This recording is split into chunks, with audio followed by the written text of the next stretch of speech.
Welcome back everyone to section number 7. Again, this is optimization. In this video, right, it's called A Little Bit Harder Now, right? And our objectives are the same, right? We still want to practice doing this optimization, right, to these real world problems, trying to find minimums and maximums.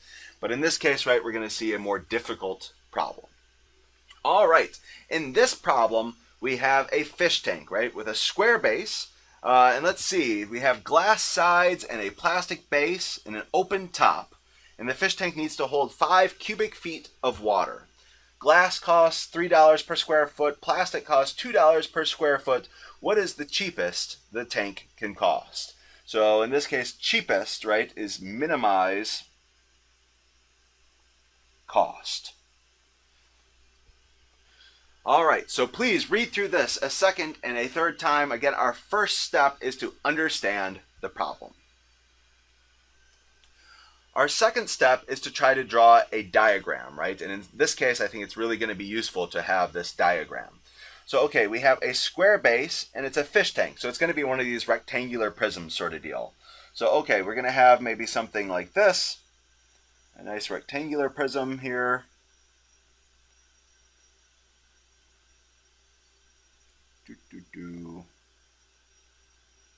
Something like this maybe. Okay, so there is my fish tank. In this case, let's see, a square base. So whatever these lengths are, they need to be the same. So in this case, maybe I'm going to use x's here. So this is now I'm starting to introduce some notation. Now, the height of this thing, it doesn't really specify. So I'm going to give this another name. You could call it h. I'm going to call it y in this case. Right, so okay, the height of this fish tank is going to be y. Oh, another thing that I see here is that the fish tank needs to hold 5 cubic feet of water, right? So this is talking about the volume, right? Cubic feet of water, this is the volume. Well, I can figure out the volume equation for this, right? So now that I have all this notation, it's going to be the length times the width times the height. So x times y. And of course, x times x is just x squared. So again, this is saying that the volume needs to be 5.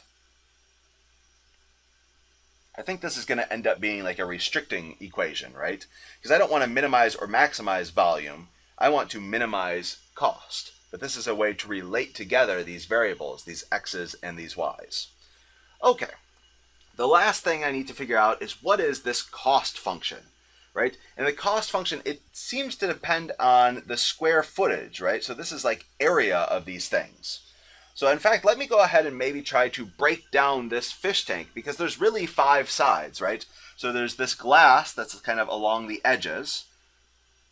1, 2, 3, and then 4 sides with glass. And then on the base, right, there's plastic.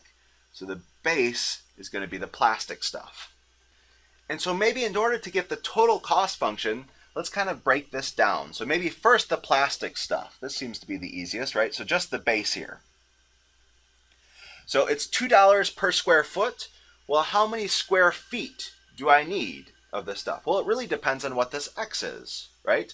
So these x's and these y's, these are all going to have units maybe of feet. Feet of feet of feet.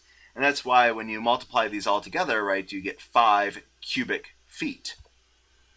Okay, so again, the plastic is $2 per square foot. And you can imagine, right, if x was 1 or if x was 2, if x was 3, right, well, the area of this is going to be x squared. So x squared, and this is going to have units of feet times feet, so that's going to be square feet. And if you want the cost associated with this, well, remember, it's $2 per square foot. So that is, it's $2 per square foot. So now you can see that these square feet are going to perfectly cancel. Your units left over are going to be dollars. So our cost for just the base is 2x squared. And again, our units are dollars here, right?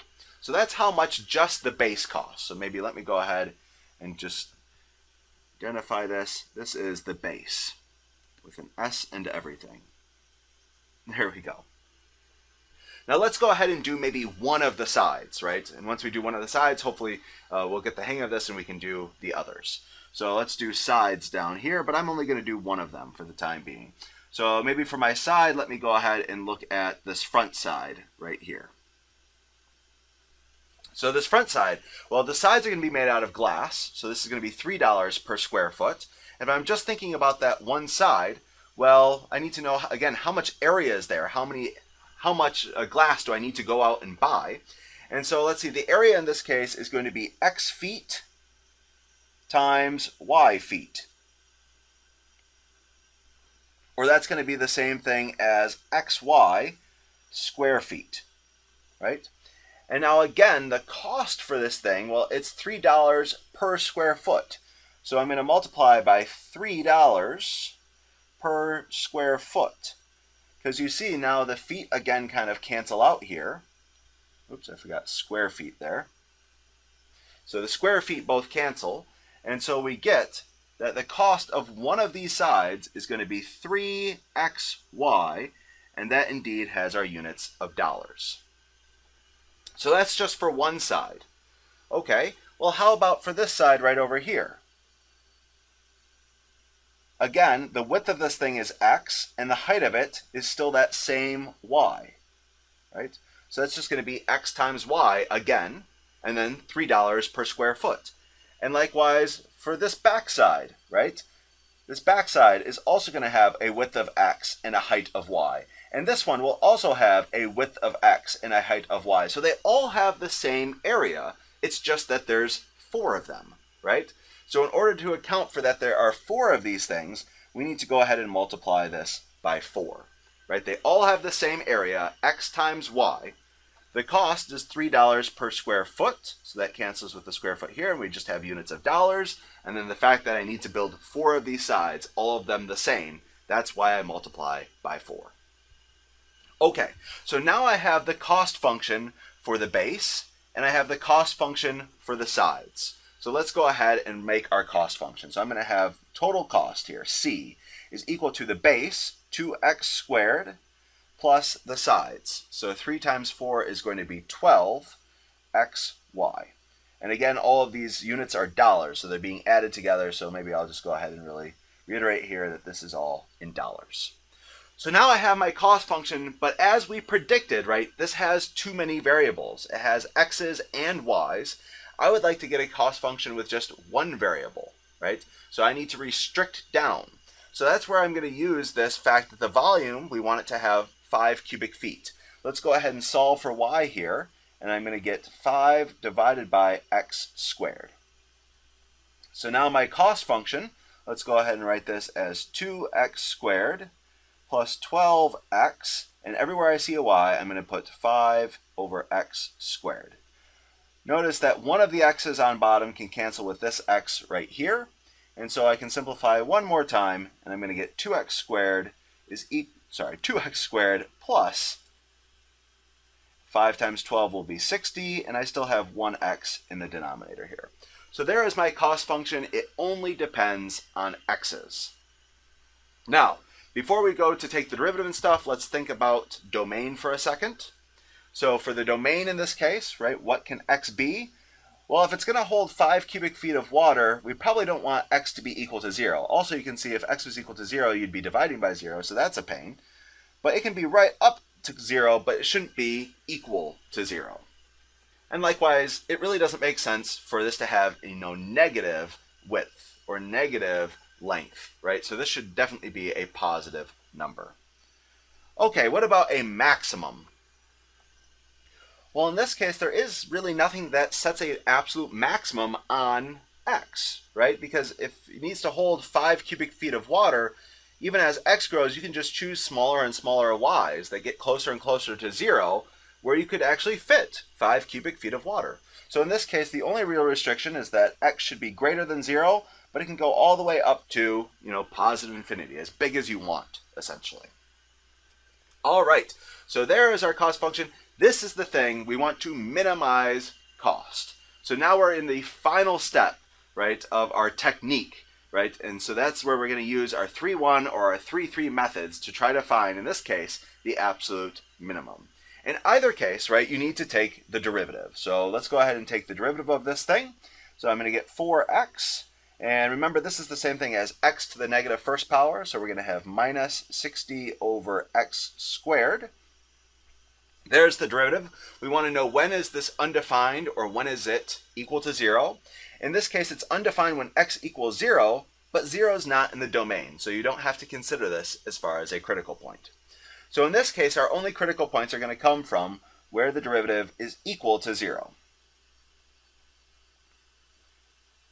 Let's go ahead and rearrange and solve here. So let's see, we're going to have 60 over x squared is equal to 4x. Let's go ahead and divide by 4 on both sides, so that's going to give us a 15 there. And let's multiply by x squared on both sides, so that's going to give us x cubed when we combine with that other x. And so I'm going to get x is equal to the cube root of 15. Not a very beautiful answer, but okay. So again, I hope that this is a minimum, right? But all I know right now is that it's a critical point. And so it could be a maximum, it could be a boring critical point, so I need to show that this actually does minimize cost. So in order to show that, well, I can't use the closed interval method, so I'm going to go ahead and use the first derivative test. So let me go ahead and draw up my number line here. From 0 and onward, here is my cube root of 15, and remember I'm trying to get information about the derivative of cost. Is it positive? Is it negative? Because that's going to tell me if cost is increasing or decreasing. Now here I need to choose test values, right? So I'd like to choose some test values, I think maybe like 1 and maybe to be safe like 10. But this is where you need to be a little bit clever to figure out kind of what is the cube root of 15 around. So let's go ahead and do that really quick. So first of all, the cube root of 1 should be less than the cube root of 15, right? And the cube root of 1 is, of course, equal to 1. Likewise, the cube root of 15 should be less than the cube root of 27, for instance, right? And the cube root of 27 is 3. So in this case, I know the cube root of 15 should be less than 3, greater than 1, so I can go ahead and choose. I know for sure that 1 is in this interval, and for instance, 10 is in this interval, but if I wanted to, now that I have a kind of a better restriction, I could even include 3 right here. And again, why is this? Well, it's because certainly 1 is less than 15, and 15 is less than 27, and the cube root is an increasing function. So now let's see what happens when I plug these test points into my derivative, right? So I'm plugging them into the derivative here. So if I plugged in 1, for instance, I would have 4 minus 60.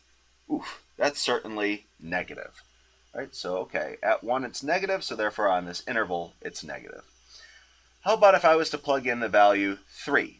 So if I plug in 3 into my derivative here, so I'm going to have 12 minus 60 divided by 9 in this case. And so again, I mean, we could spend a lot of time calculating this out, but 60 divided by 9 is going to be somewhere between 6 and 7, right? So, okay, in this case, 12 divided by 6 or 7, either way, this is going to be positive. And so we're going to have positive on this interval from the cube root of 15 and kind of continuing on all the way to infinity. So in this case, the cube root of 15 is indeed a minimum, right? So we have decreasing over here, a negative derivative, and then increasing forevermore. And so again, the cube root of 15 is, in fact, a minimum.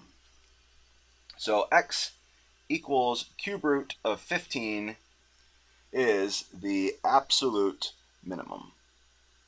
Again, it's the only critical point here. Okay, now let's go back up and make sure that we answer the question that's given to us. In this case, it asks what is the cheapest that the tank can cost. So our answer should be an amount of dollars, right? So in this case, the x value is an amount of feet, right? But I want how many dollars. So if I want to get how many dollars, well, luckily I have this nifty cost function right here. Or I guess even this one right here would be even better. So I can go ahead and plug in that x value, and it'll give me the cost. The x value is the cube root of 15, and so the cost is going to be equal to 2 times that x value squared plus 60 divided by the x value, so the cube root of 15. And so if you'd like to, right, we can, because we have exponents raised to more exponents, you can simplify this down a little bit and make it 15 raised to the 2/3 power. Something like this. The big thing though is that our units, right? Our units are dollars in this case. And because we don't have any calculators on quizzes or exams or things like this, you do have to kind of get used to sometimes having horrible answers like this, right? So in this case, this is what I would leave my answer as, if this was a quiz or an exam question. Just for our kind of saneness here, if you go ahead and you plug this into a calculator, by the way, you do get right around $36. So it's $36.49. All right, guys, that's it for me, and this is the last problem, right, that we have in these optimization videos. I hope that this has been useful. Of course, you'll get plenty more practice doing these style of problems in your homework and in class. I'll see you next time.